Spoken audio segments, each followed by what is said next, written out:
Buona giornata a tutti, ben ritrovati agli amici e benvenuti ai nuovi arrivati. Oggi sarà un appuntamento speciale perché vedremo insieme la relazione tra Italia e Russia, alla luce della sinastria tra i temi natali delle due nazioni. E poi daremo un'occhiata anche ai transiti dei pianeti per vedere come sono sollecitate le relazioni bilaterali in questo periodo e nell'immediato futuro. In questo viaggio tra le stelle scopriremo che tra l'Italia e la Federazione Russa c'è una relazione di base armoniosa e amichevole, che beneficia di una buona comunicazione e di una buona intesa spirituale che consente l'aiuto reciproco. Scopriremo che l'Italia ha aiutato la Russia ad andare verso il suo futuro, favorendo la trasformazione del passato affinché diventasse una nazione diciamo più moderna e più democratica, ma anche permettendole direttamente o trasversalmente di recuperare il suo antico splendore e renderlo attuale per i tempi moderni, per i tempi contemporanei. E questa è una funzione che può ancora svolgere. E poi scopriremo che la Russia ha sostenuto la nascita dell'Italia dopo il conflitto mondiale, il secondo conflitto mondiale, e che è ancora disposta a favorire la sua indipendenza e la sua emancipazione da altri tipi di poteri che gravano sulla nostra nazione. Ma vedremo anche che la cooperazione non è sempre facile, perché possono emergere con buona probabilità sentimenti feriti da un lato o dall'altro. Quando parlo di sentimenti feriti a livello di una nazione, ovviamente intendo il sentire, l'humus della nazione che si riflette sia ai vertici sia nella popolazione. E questi sentimenti feriti tendono a emergere tanto da una parte quanto dall'altra, seppure sono diversi e per diverse ragioni. Per esempio, la Russia si sente trascurata e non riconosciuta, mentre l'Italia sperava che la Russia fosse più docile, ubbidiente, e invece, strada facendo, la scopre fin troppo energica e fin troppo assertiva per i propri gusti. Quindi, se all'inizio la sintonia si manifestava forte, con il tempo tendono a emergere le differenze, che sono prevalentemente differenze ideologiche e si riflettono sullo stile di vita della nazione, della popolazione, scelte di indirizzo ideologico, politico, economico e via di seguito. Naturalmente queste differenze si fondano su un passato diverso, su diverse tradizioni e su una diversa, diciamo, educazione a tutto tondo, per cui lo stile e il carattere anche dell'etnia in qualche maniera. Gli aspetti di frizione richiedono che ognuno dei due stati mantenga la propria indipendenza, in quanto la compatibilità c'è, ma non è possibile a livello di fusione. È possibile l'aiuto reciproco, come anche un dibattito costruttivo, ma la fusione totale degli ideali non è possibile. Qui è come se la sopravvivenza dell'uno potesse mettere in discussione la sopravvivenza dell'altro e quindi possono crearsi situazioni conflittuali anche piuttosto vivaci e importanti, significative. Il tutto nel tentativo di imporre la propria visione del mondo. La Russia e l'Italia devono evitare con ogni sforzo di cercare di sovrastarsi l'un l'altra o di volere vincere una sull'altra. Se vogliamo, devono diventare due pilastri dello stesso cielo, rispettando reciprocamente l'una il ruolo dell'altra e adoperandosi per tenere in piedi questa volta celeste del nuovo mondo che sta nascendo. Bene, dopo questa piccola panoramica, totalmente priva di tecnicismi, passiamo all'analisi più dettagliata della sinastria. Anzi no, prima di entrare nel vivo ci tengo a precisare che so quanto questo argomento possa risultare divisivo e quindi voglio sottolineare che non tifo per nessuno se non per la pace. Sono sempre stata aperta a ogni genere di opinioni e confronto, purché siano espressi con toni educati e abbiano un intento costruttivo. Ma non ho nessuna voglia di perdere tempo a rispondere a commenti urlati, offensivi, pieni di accuse insensate, oppure, peggio ancora, commenti di odiatori seriali che vogliono soltanto scatenare violenza o inneggiare alla guerra. Chi ha voglia di combattere si arruoli come volontario e mostri il suo coraggio sul campo e non sulla tastiera. Ciò detto, spero che questa analisi astrologica possa aiutare a comprendere meglio le relazioni tra i due stati, magari ci fornisca anche un modo per avvicinarci alla pace al posto che avvicinarci o peggio scatenare la guerra. E ora iniziamo con i migliori intenti nel cuore e nella mente. Analizziamo la sinastria tra Italia e Russia. Per chi non lo sapesse, premetto che la sinastria è la comparazione tra due carte di nascita, la sovrapposizione di due temi, diciamo, e si fa allo scopo di vedere gli aspetti che mettono in relazione due individui. Si confrontano le posizioni dei pianeti di una carta rispetto alle case dell'altra. Si osservano se e come sono stimolati certi punti sensibili, tipo l'ascendente, il medio cielo, il fondo cielo, eccetera.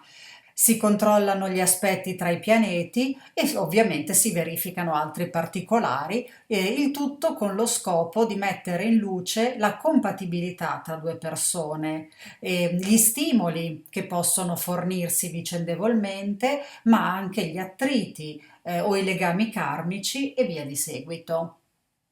La sinastria si può fare per una coppia, oppure tra genitori e figli, tra fratelli, tra amici, tra soci o colleghi.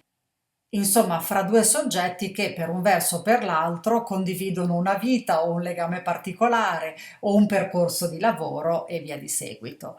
Di solito viene usata per le persone e credo che si contino davvero sulle dita di una mano gli astrologi che usano o hanno usato le sinastrie per scoprire le relazioni bilaterali tra due stati. Dunque oggi da pionieri daremo un'occhiata al legame esistente tra l'attuale formazione dell'Italia e l'attuale formazione della Federazione Russa. Ci tengo a precisare che lavorerò sull'attuale formazione di entrambi gli stati, non perché l'Italia e la Russia non abbiano un passato molto più antico e quindi anche relazioni secolari, per non dire millenarie, ma perché per capire le dinamiche presenti è più utile esaminare le loro, diciamo, più recenti forme istituzionali. Ovviamente questo determina un'analisi parziale, ma converrete con me che se facessimo la storia millenaria delle due nazioni e delle loro relazioni, ci servirebbero alcune giornate e non mi sembra proprio il caso. Ciò non toglie che una piccola sbirciata al passato emergerà comunque. Per esempio, emergerà il legame karmico, oppure l'eredità che passa da una nazione all'altra. Bene, se gli argomenti vi incuriosiscono, come al solito, vi invito a salire a bordo del nostro vascello per questo nuovo bellissimo viaggio fra le stelle. Quindi mettiamo a confronto la Carta dell'Italia, eretta per il 10 giugno del 1946 alle 18:10 a Roma, e quella della Russia, eretta per il 25 dicembre del 1991 alle 18 a Mosca. Prima di proseguire, concedetemi qualche secondo per invitarvi a iscrivervi al canale, ovviamente se ne apprezzate i contenuti, e ad attivare la campanella per non perdere i prossimi appuntamenti, i video e i podcast. E se l'argomento di oggi vi piace, vi invito a mettere un like e a lasciare un commento per rendere sempre più vivo e sempre più ricco questo luogo e il nostro meraviglioso gruppo. Dimenticavo, c'è anche la possibilità di abbonarsi al canale e di sostenere con una piccola donazione il mio lavoro di divulgazione. Un grazie di cuore a chi si è già iscritto o abbonato e grazie anche a chi vorrà unirsi oggi alla compagnia. E ora riprendiamo il nostro viaggio tra le stelle. Proietto a video la sinastria, così potete osservarla anche voi e se volete seguirmi nell'analisi. Il cerchio interno riporta il tema dell'Italia, quello esterno i pianeti e le case della Federazione Russa. Si nota subito che siamo di fronte a una sinastria che parla di un legame profondissimo, in parte occulto, ma di straordinaria forza e importanza. Troviamo infatti molti pianeti reciprocamente nelle case angolari e molti pianeti in aspetto tra loro, spesso con una precisione al grado o quasi.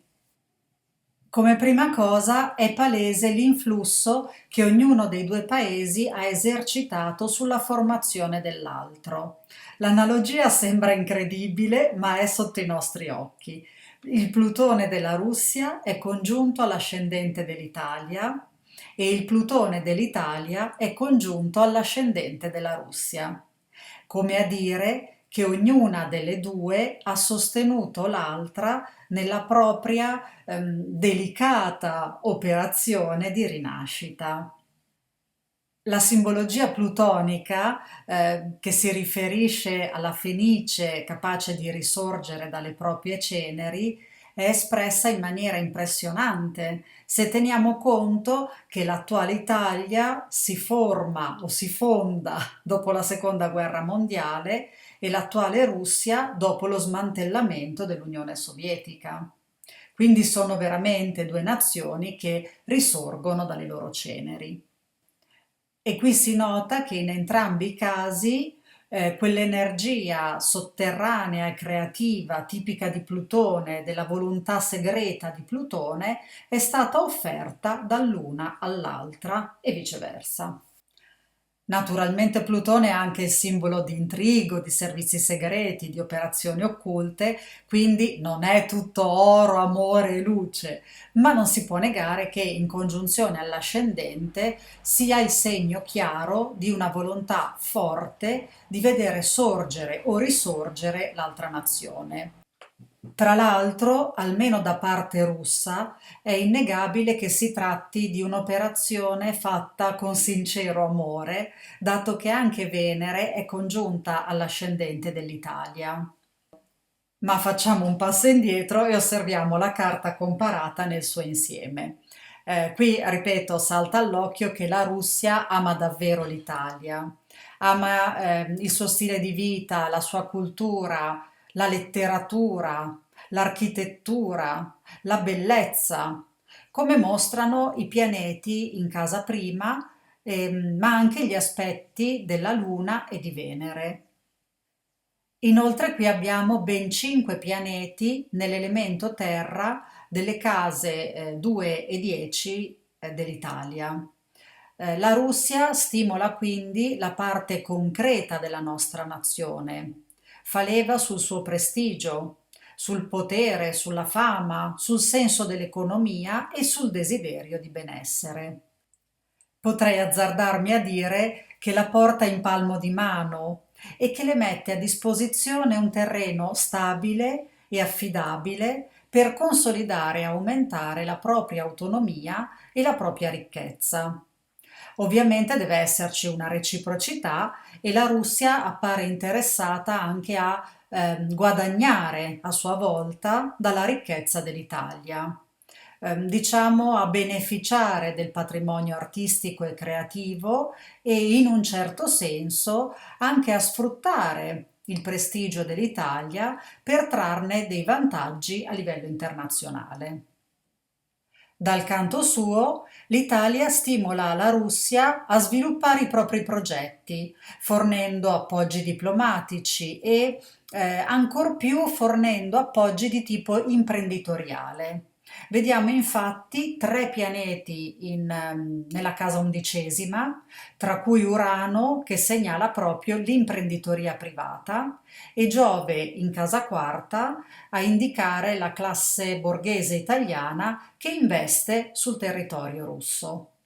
Un'undicesima casa russa così fortemente intercettata dai pianeti del tema dell'Italia è indice di un autentico sentimento di amicizia da parte dell'Italia verso la Russia, un'amicizia che fa leva sul rispetto e sullo spirito di libertà e quindi nel tempo può svilupparsi in maniera davvero luminosa. Non dobbiamo però pensare che sia sempre tutto amore e perfezione e quindi ovviamente ci sono anche degli aspetti di attrito.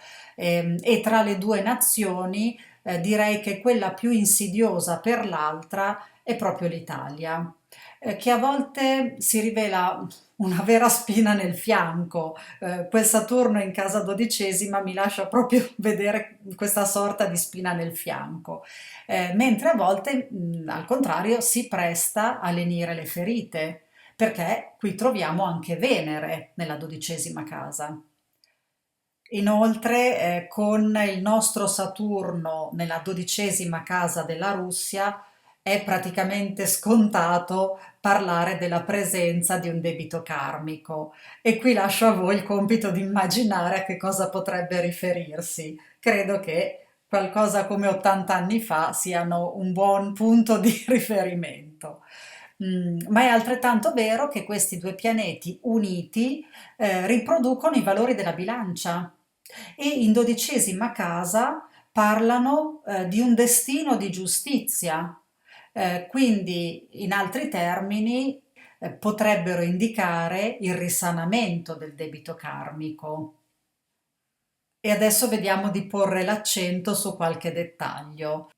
Vediamo per esempio la luna della Russia congiunta al Mediocielo italiano. Questo indica un popolo influenzato dalla nostra storia, dalla nostra cultura e forse ancor più dalla fama dell'Italia.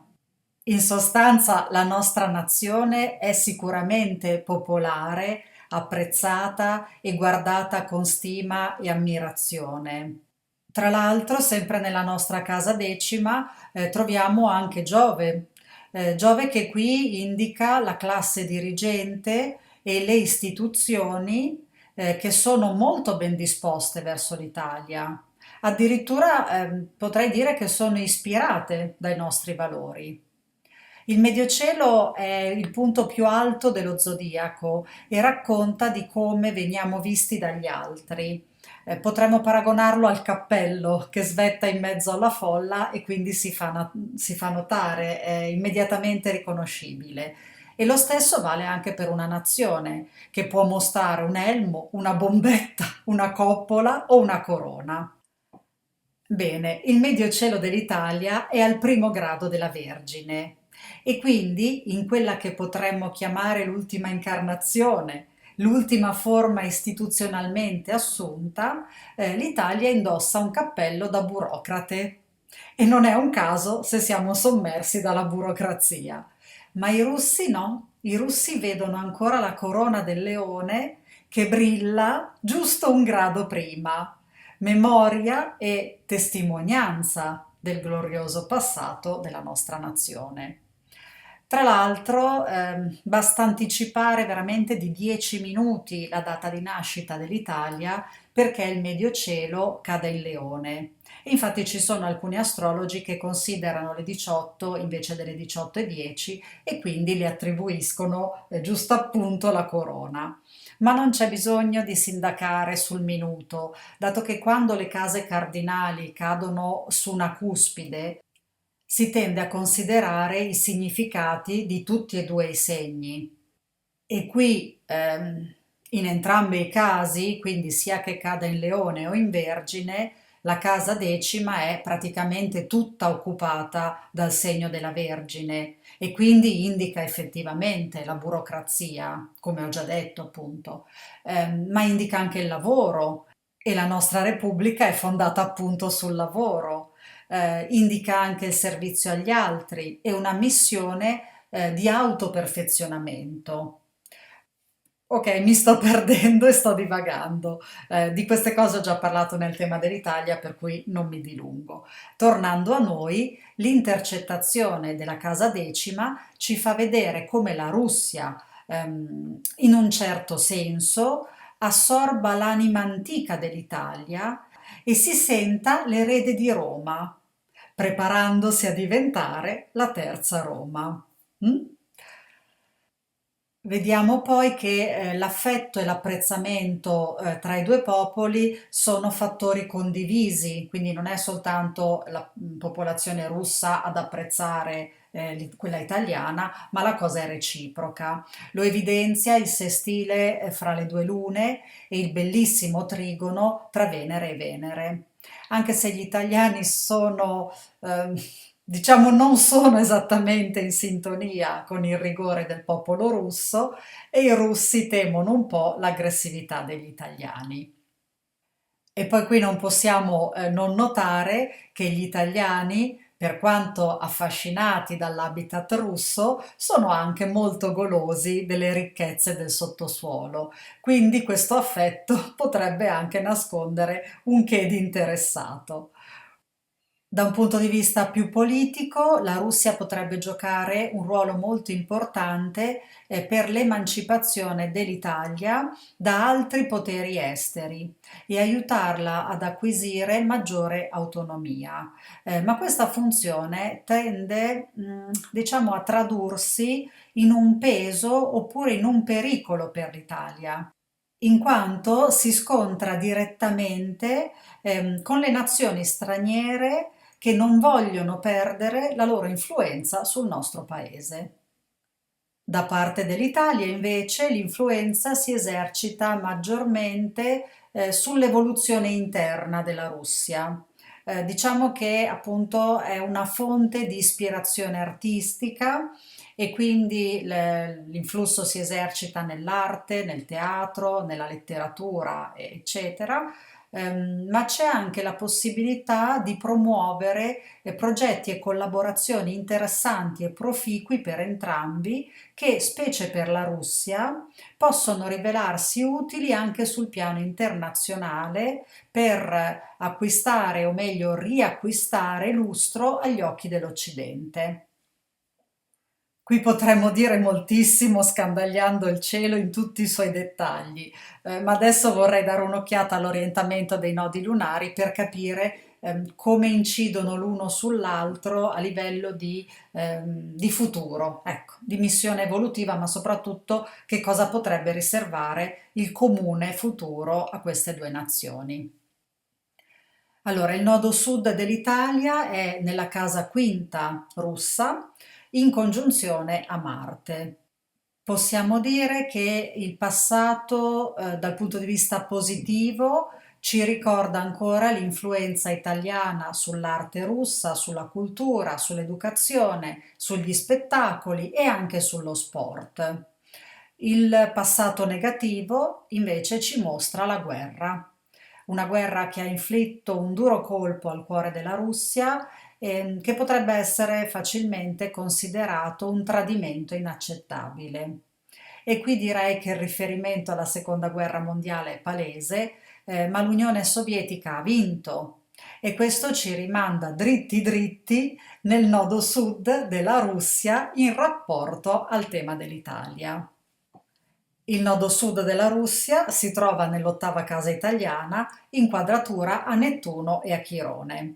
Gli aspetti positivi del passato sembrano quasi svanire qui, soprattutto se posti a confronto con quelli negativi, perché qui parliamo di morte, di distruzione, di prove difficili da superare, di una ferita dell'Italia che è ancora aperta e, e qui l'Unione Sovietica ha spezzato i sogni di gloria di una certa Italia e l'ha costretta a fare quello che viene chiamato un bagno di realtà.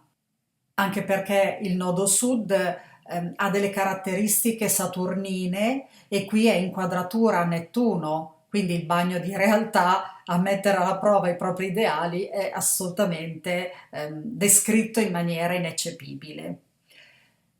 E poi vediamo che le ripercussioni del secondo conflitto mondiale si sono abbattute non soltanto sui vertici, ma anche, o forse ancora di più, sul popolo italiano, la Luna, che ha perso parte della sua verve e si è ritrovato a fare i conti con macchinazioni nascoste e pesanti ingerenze estere che qui evidentemente non sono russe. E questo ha in un certo senso obbligato gli italiani a diventare sospettosi e a muoversi sotto traccia. Il prezzo è stato decisamente elevato e ha lasciato una scia di inimicizia segreta nei confronti della Russia. E ora vediamo come potrebbero evolvere queste dinamiche del passato analizzando i due nodi nord. Il nodo nord dell'Italia è nell'undicesima casa della Russia in opposizione a Marte. Se da un lato vediamo ancora profilarsi il rischio di guerra, è altresì vero che questa volta l'impulso è di superare il rischio di un conflitto e anzi usare questa esperienza del passato come incentivo a cambiare il presente e a trasformare diciamo, le differenze in obiettivi comuni, oppure in arricchimento e poi in obiettivi comuni. La casa undicesima potrebbe essere foriera di una bellissima collaborazione e di una intesa molto profonda, sincera e amichevole, un'affinità di tipo ideale e spirituale che potrebbe condurre davvero lontano entrambe le nazioni. Poi vediamo il nodo nord della Russia che si colloca nella casa 2 dell'Italia. Ovviamente abbiamo ancora il quadrato a Nettuno e Chirone e di nuovo vediamo la Russia che ci impone di rivedere alcune ideologie distorte, di calarle nella realtà dei fatti e trasformarle in ideali di giustizia, uguaglianza e collaborazione veri, autentici. Questo potrebbe risanare anche le ferite del passato e dare all'Italia la funzione di guaritrice anche nei confronti dei suoi attuali alleati, quelli ufficiali. In altre parole, l'Italia potrebbe diventare il ponte che unisce l'Est e l'Ovest e da questo ruolo potrebbe ricavare grandissime ricchezze. Tuttavia dobbiamo riconoscere che è un compito difficile e qui la Russia stimola fortemente l'Italia, ma in modalità di attrito. È come se si comportasse come un padre severo, che non ha nessuna voglia di rivivere gli orrori del passato e quindi sgrida il figlio quando sgarra e lo sprona vivacemente a tirare fuori gli attributi in nome di autentici ideali umanitari e non di false ideologie. E adesso ci domandiamo, ce la faranno i nostri eroi a diventare paladini dell'umanità e della giustizia? Vediamolo con i transiti. E quindi proietto a video la carta della sinastria, alla quale però ho aggiunto i pianeti lenti di transito e li vediamo all'esterno. Per l'occasione ci ho messo anche Marte, visto che la tematica della guerra è così attuale. E allora partiamo subito da Marte, che è in una posizione piuttosto favorevole, ovviamente per quanto può esserlo un pianeta che gode della fama di malefico. Marte sta promuovendo l'azione del Giove italiano, quindi è un'azione di pace svolta con intelligenza, un'azione di equità e giustizia che l'Italia può o deve svolgere. Non sto a descrivere tutti gli aspetti, ma posso dire che si tratta di un'azione che deve svilupparsi per un accordo che tuteli il territorio russo da nuovi pericoli di guerra, che garantisca la pace e il benessere della Russia a 360 gradi e permetta anche nuovi sviluppi positivi anche per l'Italia. Il rischio qui è che una parte della classe dirigente italiana non veda di buon occhio l'ascesa russa e quindi si opponga a tali propositi. Urano di transito potrebbe promuovere un cambiamento di alleanze e quindi anche di prospettive comuni. Soprattutto potrebbe fare rinsavire l'Italia dalle ideologie fanatiche, favorendo il dialogo tra le due parti. Anche se il popolo russo qui sembra avere, diciamo, perso la pazienza e potrebbe impiegare un po' di tempo a recuperare fiducia nell'Italia. Saturno e Nettuno parlano di istanze, di questioni di principio poste dalla Russia che devono trovare accoglimento sul suolo italiano, altrimenti potremmo vedere un inasprimento dei rapporti. Qui viene rimarcata la necessità di ricordare la storia passata e non cadere negli stessi errori. Fortissimo è il messaggio di sobrietà che i due pianeti comunicano a entrambe le parti, un messaggio che farà sicuramente cambiare i confini fisici o simbolici e che impone un cambiamento di politica interna, soprattutto per l'Italia, e di politica estera, soprattutto per la Russia. Vediamo che questi cambiamenti risultano molto sgraditi alla maggior parte dei media italiani, ma sono fortemente auspicati dai cittadini sia italiani sia russi. A proposito dei mezzi di comunicazione italiana, qui vediamo non a caso Plutone che segnala intrighi, menzogne e manovre occulte perpetrate proprio dai mezzi di comunicazione e con la chiara finalità di falsificare le intenzioni della Russia, ma indica anche la presenza di informazione russa sul nostro territorio. E a dirla tutta, qui possiamo ipotizzare anche relazioni commerciali segrete che si mantengono in essere attraverso dei canali occulti. Diciamo che come invito, come messaggio, Plutone qui richiede un drastico cambio di paradigma, altrimenti finirà per mettere in scena delle tragedie di varia natura con ripercussioni che potrebbero toccare la salute e lo stile di vita dei russi e sul fronte italiano incidere negativamente sugli strumenti di comunicazione nonché sulle relazioni economiche tra i due stati che ovviamente sono già ridotte ai minimi termini. E ora vediamo Giove che ho tenuto per ultimo perché sembrerebbe offrire lo scenario più favorevole, almeno a una prima occhiata. Qui abbiamo davvero l'occasione di risanare le ferite del passato, di estinguere i debiti karmici e creare un sodalizio che potrebbe durare a lungo, almeno un ventennio, diciamo. Giove sta davvero invitando l'Italia a unire le forze con la Russia, prima in maniera segreta e poi fra qualche mese, diciamo da maggio 2026 in poi circa, anche in maniera manifesta per una vera rinascita comune. Questo Giove sta attivando il fortissimo legame che c'è tra le due nazioni ed è indicato dal trigono tra la congiunzione Venere-Plutone della Russia e la congiunzione Venere-Saturno dell'Italia. Questo è un legame solido, tenace, serio, amichevole, amorevole.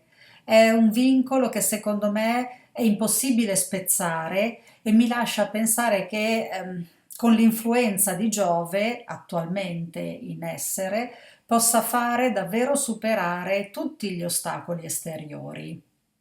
Non vorrei essere troppo ottimista, però eh, la speranza c'è, viene almeno mostrata anche dalle stelle. Anche perché questo Giove toccherà più punti nevralgici di entrambi i temi natali e punti positivi. Adesso sta attivando i pianeti che ho appena menzionato con un primo passaggio, ma dobbiamo tenere conto che con la retrogradazione e poi con la ripresa del moto diretto tornerà sugli stessi gradi anche nella primavera del 2026, ripetendo, ribadendo il messaggio e offrendo una seconda occasione se la prima non fosse stata colta. In estate poi entrerà in Leone, e questo renderà probabilmente manifeste le intenzioni dell'Italia, se già non si sono palesate prima. Poi toccherà l'ascendente della Russia e contemporaneamente il Plutone Radix dell'Italia. Insomma, va a risvegliare molti punti e quindi le speranze potrebbero essere buone. Ma non dobbiamo dimenticare che l'azione umana è quella che indirizza veramente le energie degli astri e Giove qui, se mal speso, potrebbe amplificare gli intrighi e fare aumentare il rischio di esacerbare i rapporti. Quindi, se non cambia l'orientamento prima, la tensione potrebbe innalzarsi a livelli davvero, davvero pericolosi attorno a novembre del 2026, quando avremo Marte che si congiunge a Giove nel cielo e insieme andranno a toccare il Marte Radix dell'Italia, pericolosamente piazzato in casa 9, che è la casa dell'estero, nonché intrigono al Marte di nascita della Russia e inquadratura a Plutone e Venere, sempre del tema della Russia. E allora che dire? O scoppia l'amore o scoppia la guerra. L'amore trionfa su tutto, dicevano i latini, arrendiamoci all'amore e confidiamo nell'amore. E direi che con l'analisi della sinastria possiamo ritenerci soddisfatti. Vi ringrazio di vero cuore per la compagnia in questo viaggio tra le stelle e vi ringrazio per la preziosa attenzione. Ah, se il viaggio vi è piaciuto, non dimenticate di mettere mi piace, condividere con gli amici e iscrivervi al canale. Un immenso abbraccio a tutti e buona, buonissima fortuna.